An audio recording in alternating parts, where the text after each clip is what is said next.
Chelsea humiliate Manchester City to heap pressure on Gareth Taylor. A toothless Manchester City suffered a humiliating 4-0 defeat to the champions Chelsea to ramp up the pressure on their manager, Gareth Taylor.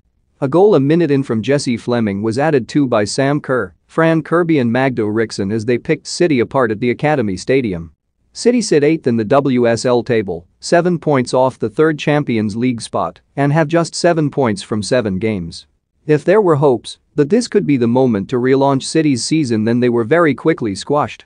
It took just 67 seconds for Chelsea to take the lead, and it was gifted to them. City's third-choice goalkeeper Karima Tayeb passed to Alex Greenwood, but it was woefully short and Fleming nipped in, rounded the hapless Tayeb, and stroked the ball into the net. It was a bruising start, but Chelsea's targeting of Tayeb was not unexpected. She has played all of City's 13 games this season, but has struggled to get anywhere near the standards set by the injured Ellie Roebuck and Karen Bardsley.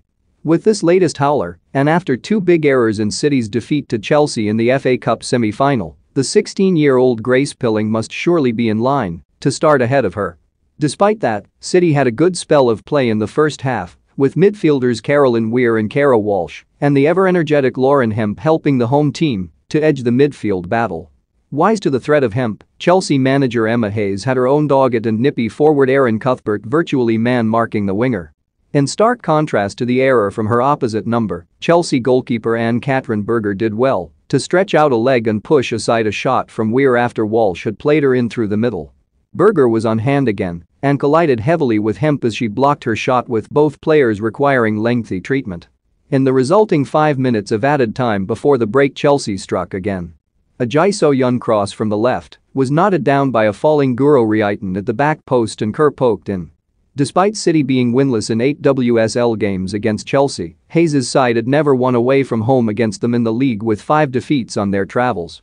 Macy Simmons' added time free kick gave Brighton a 1-0 win over Leicester, sending the Seagulls up to 3rd in the WSL table, and Anita Asante scored the only goal of the game in the second City derby as Aston Villa secured a 1-0 win over Birmingham.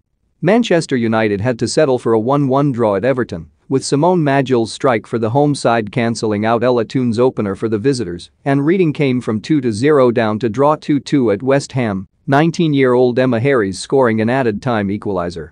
In the second half, Chelsea ramped up the pressure on City's beleaguered and makeshift backline with 2 goals in 4 minutes, both from corners. First, mirroring a maneuver used in the cup semi-final, a short corner to Cuthbert was worked from right to left and back again for the Scot to place into the path of Kirby, who sent a curling shot into the far corner. Then, Melanie Leupolz's inswinging corner was headed in powerfully by the Chelsea captain Eriksson, with Tayeb seemingly pulling away from an attempt to punch it clear. Kirby has now scored 17 WSL goals and provided 12 assists in 2021 and is the only player in the history of the league to both score and assist more than 10 goals in a single calendar year. As City's losses accumulate, so does the pressure on Taylor. A staggeringly large injury